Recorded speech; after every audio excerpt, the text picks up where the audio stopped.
ഞാൻ എന്റെ പ്രിയപ്പെട്ടവരോട് മഹാനായ ശൈഖുന സുൽത്താൻ മക്കാന്തപുരം ഉസ്താദ് അതിന് സമാനമായൊരു നേതൃത്വം ഇന്ന് ലോകത്തില്ല എന്ന് എല്ലാവർക്കും അറിയാമല്ലോ.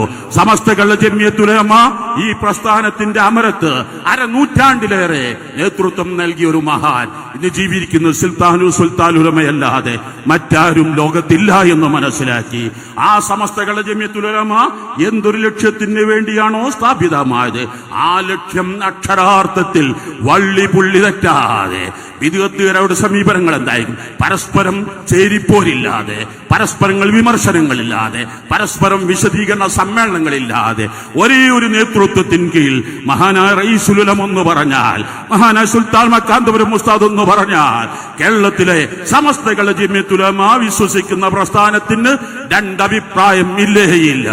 ആ മഹത്തായ പ്രസ്ഥാനത്തിന്റെ അമരക്കാരൻ ഇൻഷാ അല്ലാഹ് കേരള മുസ്ലിം ജമാഅത്തിന്റെ കർമ്മ പദ്ധതികൾ ഇവിടെ പ്രഖ്യാപിക്കുന്നു. അടുത്ത വർഷം സമസ്ത സെന്റിനറിയാണ്. അത് അതിവിപുലമായി ഇൻഷാ അല്ലാഹ് നമുക്ക് എല്ലാം SSF-ന്റേത് കഴിഞ്ഞു, SYS-ന്റേത് കഴിഞ്ഞു, എല്ലാം വ്യവസ്ഥാപിതമായി മാത്രമാണ്, എല്ലാം കൂടി ചേർന്നുകൊണ്ട് മാത്രമാണ്, ആലോചിച്ചു ചർച്ച ചെയ്താണ് നമ്മുടെ പ്രസ്ഥാനം. അർഹമുർ റഹീമായ അല്ലാഹ് ഞങ്ങളുടെ നേതൃത്വത്തിന് എല്ലാവിധ വിജയങ്ങളും നീ നൽകണേ അല്ലാഹ്. കേരള മുസ്ലിം ജമാഅത്തിന്റെ മരണപ്പെട്ട നമ്മുടെ പ്രസ്ഥാനത്ത് മരണപ്പെട്ട സർവ്വരുടെയും ഖബറുകൾ സ്വർഗമാക്കണേ അല്ലാഹ്.